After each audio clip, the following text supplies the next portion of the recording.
Right? Take 3. Good morning, my name is Kevin Tan and I'm sitting here at Block 207, Bukit Batok Street 21 to introduce the start of a new project called The Future of Singapore. And with me here is Tay Keng Soon, Christian Chin and Lionel Deng, who will be joining me and talking to Keng Soon about the launch of this project. Keng Soon, please. Hi. Good morning.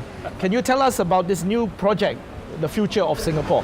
Yeah, Future of Singapore is, the idea is to discuss at the ground level Yeah. how we visualize the future of Singapore. We know that the government has a special committee on the future economy of Singapore. Yes.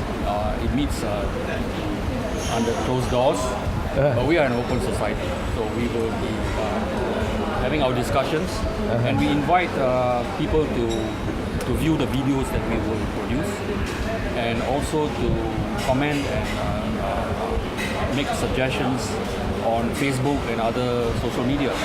So that's the idea. Singapore is a work in progress. Yes. But where are we heading towards?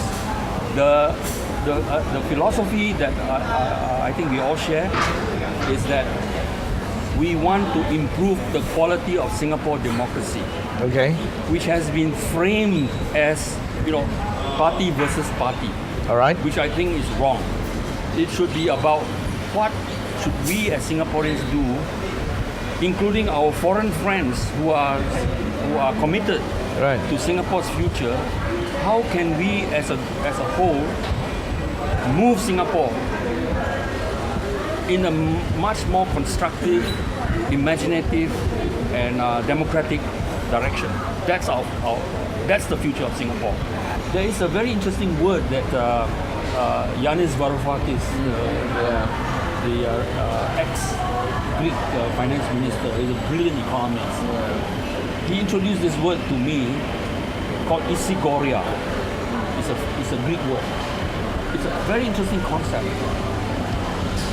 Isegoria came about because of the Athenian democratic experiment in Athens, right? During its democratic heyday, where you listen to people irrespective of what social status they come from.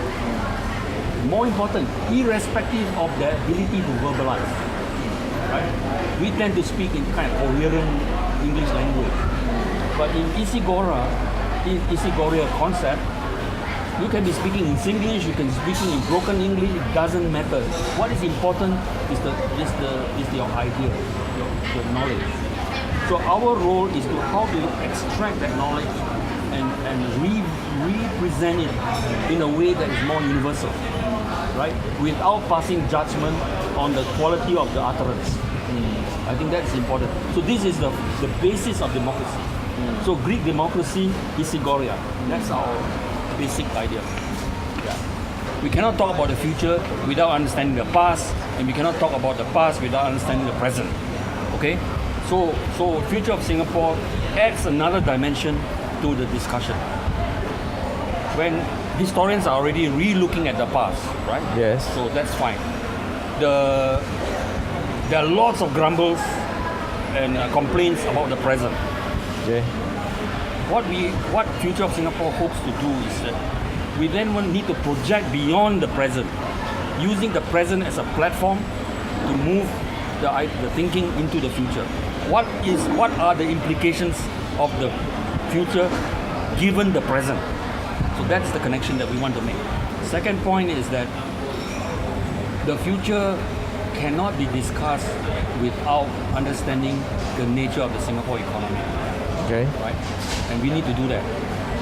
The third point is that we need to think beyond the island city-state as the boundary of our imagination. We need to understand the role of Singapore in relation to the region and in relation to the Indo-Pacific, right? Because whatever happens in the world is going to affect us. Right. The world is in a state of stagnation, right? And Singapore depends on the global economy in order to survive. So this is the starting point. We need to know we need to understand, we need to imagine, we need to think about how are we going to survive. And we cannot survive within a stagnated world.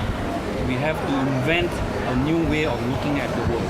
When Singapore is lacking in trust, people don't trust each other, right? Because we are commodified. We are part of the market system, right? We buy and sell each other, right? Which is why the kind of selfishness, the kind of guardedness, the fearfulness is predominant, right? We have to move away from that. Singapore is just a funnel. It's a funnel which has got very smooth sides. Why? So that there are no impediments to block the easy flow of foreign capital, foreign technology into the Singapore economy.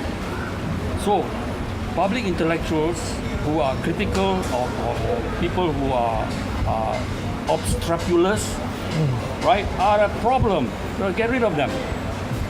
That was all in the interest of the smooth funneling of foreign capital.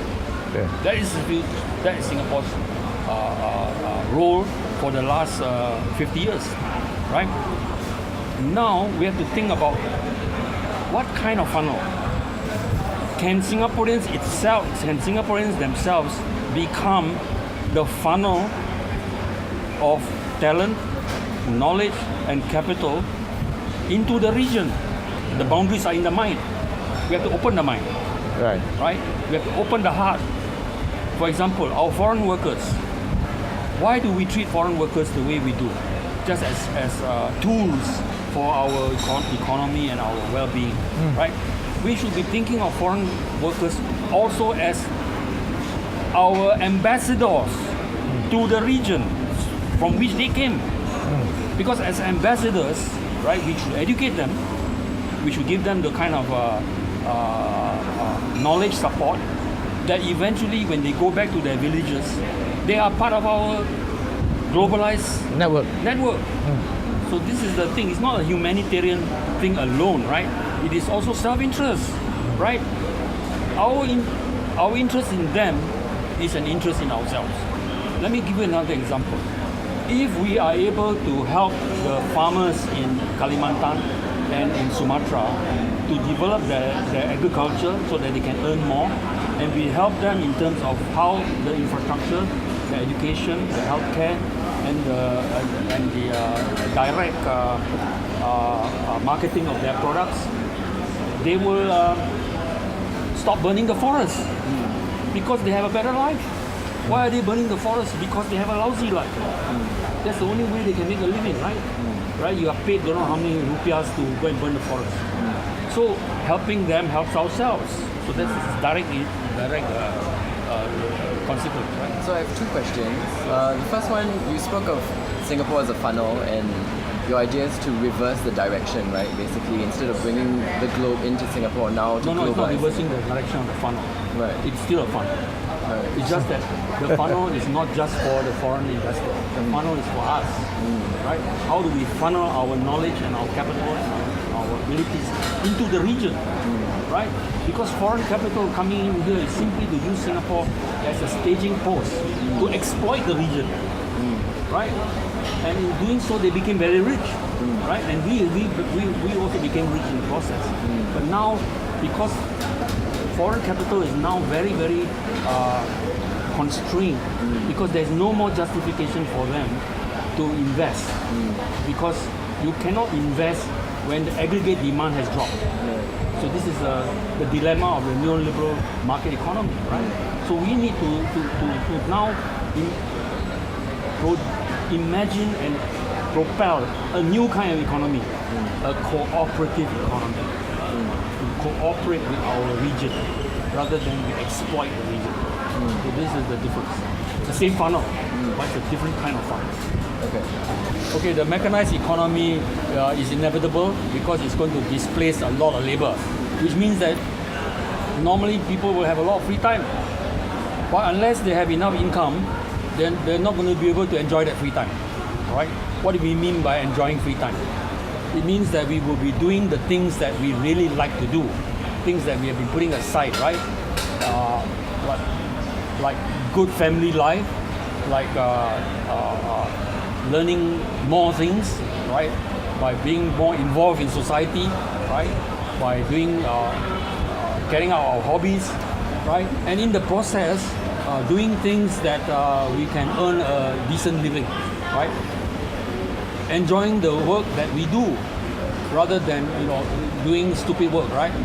So enjoying the work that we do requires knowledge and skill And money. and money, right? So that's why the new society that we are thinking of, right, will be supportive of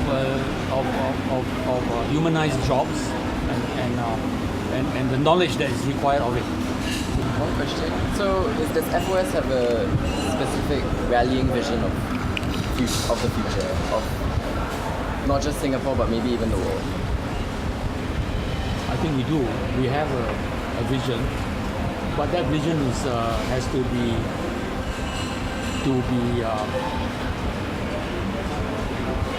include the vision of others, so that we have a collective vision.